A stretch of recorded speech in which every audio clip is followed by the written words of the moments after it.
So, if Legend of the Everfree only a few days away, and little signs of either the Dazzlings or Shadowbolts returning for the movie, I thought I'd kill the time by going over one of my favorite fanfiction series, the Shadowbolt Adventures.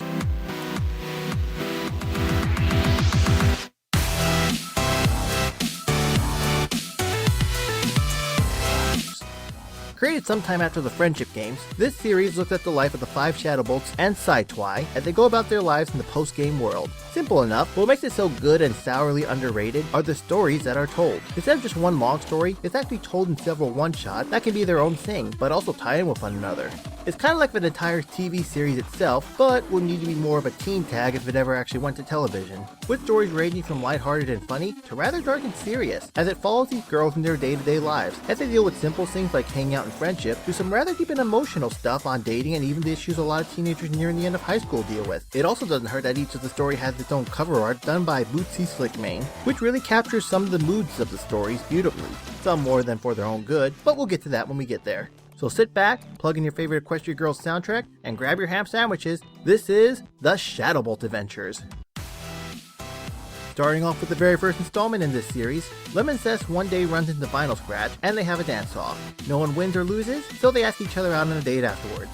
Okay, so not the most riveting idea, and to be honest, the best way I could describe this one is if Dragon Shadow wanted to make a PMV, but didn't have the means to do so, and this was his solution. Even with that, I think it still does a wonderful job setting up what the rest of the series would be like, taking something that's either out of the norm, or wouldn't be tried by other writers, but making it work amazingly well. It does feel like you're watching Lemon Zest and Vinyl Scratch dance off, and the end where they go on a date, it felt rather natural progression, and it was cute.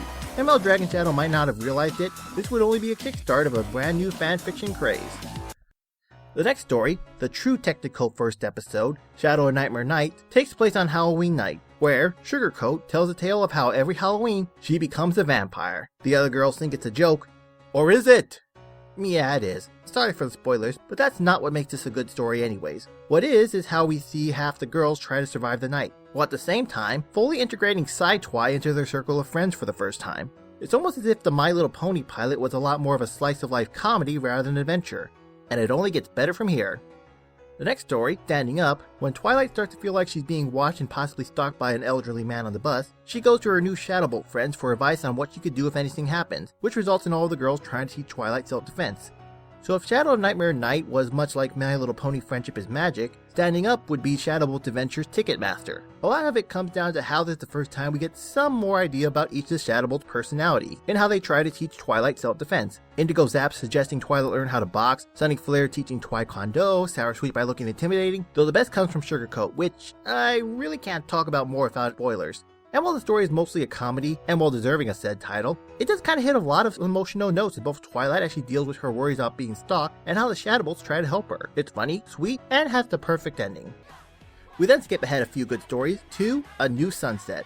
So for those of you who thought Equestria Sunset did something to her counterpart, or that she's just some misunderstood teen, people forget that it's also entirely possible that the human Sunset is very likely a stuck-up queen bee just like Sunset was in the first movie, which is what happens when human Sunset arrives at Crystal Prep, coming in guns a-blazing, having it out for our Shadowbolts. And she doesn't just mock them, but slowly wears them down, until Sunny Flare has to do something pretty desperate to get some peace of mind for her friends. So I'm just going to say this about stories with bullies. I hate it when bullies are just able to say a few mean words and the main character is just tortured by it and doesn't try to either ignore it or stick up for themselves. Now, it doesn't mean I think it's right or should be taken lightly to anyone in real life, but in fiction, I just love it a little more when the victim does at least try to ignore the bully, or at least be the stronger person out of it, which I applaud these girls for trying to at first, and it makes Sunset all the more menacing when she keeps going at them. And as what could be considered the first true antagonist of the series, human Sunset does make a good first impression, waiting for the right moment for them to crack. Ever wonder what it's like for Spike the dog after he gained the power to talk? Well, in this story, Lemon Zest gets a puppy named Yina, get it, and tries to set up a play date with the two puppies. The problem is, with dog Spike's new intelligence, he has a hard time fitting in with regular Nina. So, they take the two to Equestria, where Spike and Nina become dragons, and Spike is able to express his feelings. What I like most about this one is that it is in many ways what fanfiction should be. Taking an idea that might never get touched on in the show, and exploring it more. We see Spike having to deal with no longer being a normal dog, and even how some other dogs view him as things that used to engage him no longer hold his interest. It's cute, touching, and probably has one of the funniest closing lines of the series. Even if Octavia and Vinyl aren't a couple in this series, it still makes sure to cover that with regrets. In this story, Lemon Zest runs into Octavia, who warns her about a possible abusive past relationship with Vinyl Scratch. I'll save you the trouble and say that this isn't the full truth, though what follows is easily one of the most emotional stories you'll find on the Equestria Girls with Vinyl. Though, to talk more about it would also give away a lot of spoilers, and it's not why I'm going to be talking about the other stories centered around these two, so I'll do my best to sum up my thoughts on these two here. While Music to Our Ears was a nice setup for the two, and made them an interesting couple, this one really set them up with some more interesting and complex character developments in the series. I wouldn't necessarily say they're my favorite, they're coming up, but these two definitely do hit a lot of emotional notes, and it's always fun whenever I see a new story that will involve them.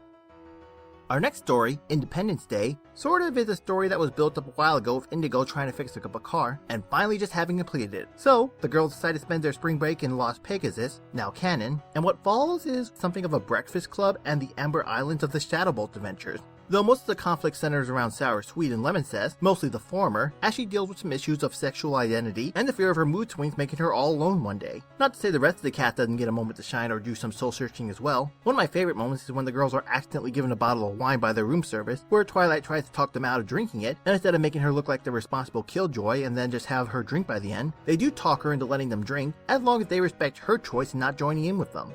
Most stories that try this either make one of these sides seem superior and right, the side that says to be reckless and young, or the side that warns against the dangers and recklessness and its consequences, while making the other half look like fools. Here, it finds a perfect balance in not only having Twilight express that it's wrong, but in also not making her give in or seem like the killjoy because of it. It kind of serves as a nice pedestal of balance by being there if they try anything by leaving the hotel room once their drinks are poured. Give Dragon Shadow some real credit in his smart writing and excellent character building with these girls, as they each discover themselves and the bond they share with each other. Definitely one of my favorite in the series so far. Next up we have Sugar Coated, which, rumor has it, was Dragon Shadow's least favorite story to write. On one hand, I can kinda see why, though I still personally consider it one of my favorites, naturally because it has Best Shadowbolt in it. So when Sugarcoat catches Fleur-de-Lis, a student, and Fancy Pants, a teacher, getting frisky after hours, the two girls form an unlikely friendship out of secrecy, until Human Sunset threatens Sugarcoat with photographic evidence to leave Crystal Prep, only to have Fleur-de-Lis take a bullet for her instead. Well, you can see parts here and there where Dragon Shadow just wanted to get this over with, and in many ways it's just sort of more of a setup for other adventures. It still does a good job in taking something that would probably make most people uneasy or uninterested, and treats it with seriousness and enough dignity to actually work. You really feel for Fleur-de-Lis in her position, and admire, yet feel bad, when she sacrifices herself in the place of her new friend. Going from a much heavier story to a much cheerful one, Her Knight in Shining Armor, is a story Sunny Flare has set up all her friends into a dating service, which eventually gets her and Twilight into a double date. Sunny with, get this, Shining Armor, while Twilight gets, you may want to sit down, by a guy whose name is actually OC.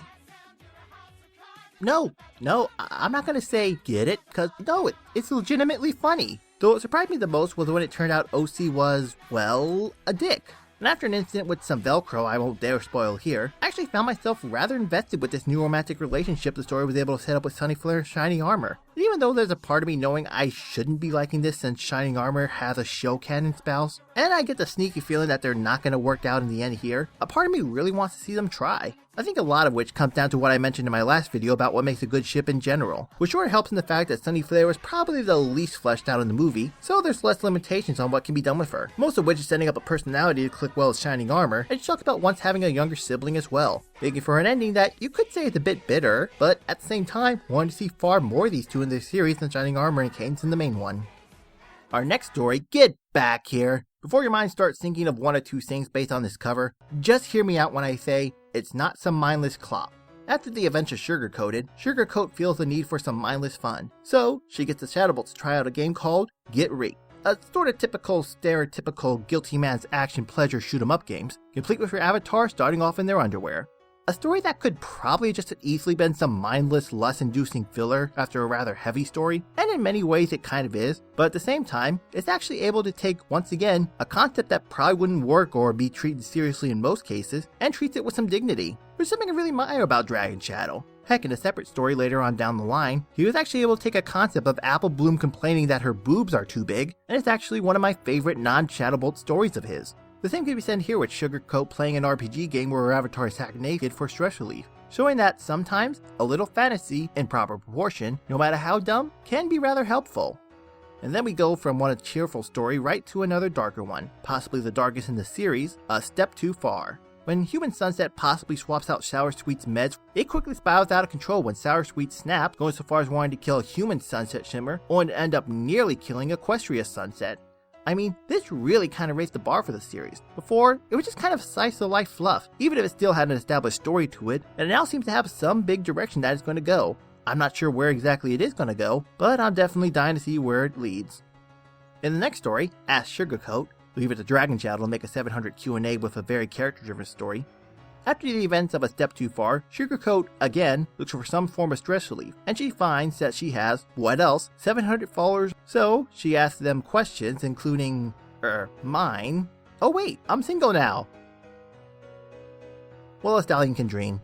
In any case, and for the record, it only answered a few select questions, and the ones that added to Sugarcoat's character development. But from the way the series is going, it feels like Dragon Shadow has some big plans for her down the line, so it's worth reading a few times just to look for any other possible bits of foreshadowing. This is then followed up by the Chaos Lord. In this story, Discord decides to drop by for a vacation in the human world. The problem is, he brings his chaos with him, threatening the human world while causing Equestria to become a peaceful utopia. Can the girls get him to leave, even if it means bringing chaos back to Equestria?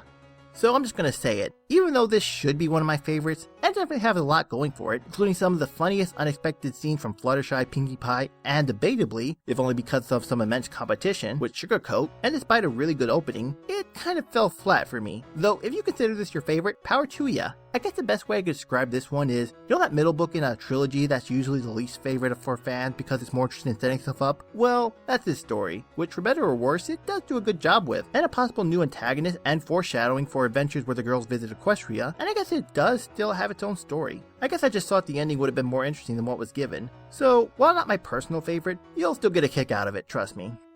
And now for those of you wondering why I hadn't covered any of the Siren stories yet, well, I kinda had a hard time picking which one to best talk about. In this story, Aria General Arc with the Sirens is that after the loss of the Battle of the Bands, the trio have refused to speak, thinking their voices sound awful, even though they're not. Though Sonata has found a place at Crystal Pep, while Adagio is handling their expenses, Aria finds that she has nothing, as she reflects on the thousands of years she has lived, and looking down, wondering what the point is anymore. What I like about this one from the others is, it touched upon an interesting idea I haven't seen really done before. I mean, we've had stories with mortal and immortal characters, and with mortal characters that have to deal with becoming immortal, but rarely the other way around. I wouldn't say this story does everything you can do with the idea, but it's a good start as we look back at the carefree Aria of the past, not worried about death, to the one in the present who's wondering what's the point of living if she's gonna die one day. I won't give anything else away after that, but it does make you think and even cry a little bit by the end. And finally, we have the latest story in the Shadowbolt Adventures, Choices. After months of getting nowhere of finding out more to get revenge on Human Sunset Shimmer, after what she did to Sour Sweet, Sugarcoat, after being coked out of her house by Indigo Zap, check out a nightclub, and after getting a fortune read by Zecora, she finds herself in a series of predicaments that leads to choices that will determine the rest of her life. Now, I won't dare talk about how this one ends or what each choice leads to, but it's honestly one of my favorite Sugarcoat stories, and that's saying something. Mostly because this story kind of felt like the one where all the others were building up towards, a lot of which involves much soul searching on Sugarcoat's behalf. I really can't say any more, but so far, it's quite the emotional ride as you see Sugarcoat as she soul searches about which path is best for her. And that's all we have for the moment. If we have even more to come, this is one series that is worth the time to get invested in. Again, considering that it's likely we may not see more of the Shadowbolts in the future, this does an amazing job taking its place. It can be funny, emotional, challenges your expectations, and overall, I look forward to seeing where it goes in the future.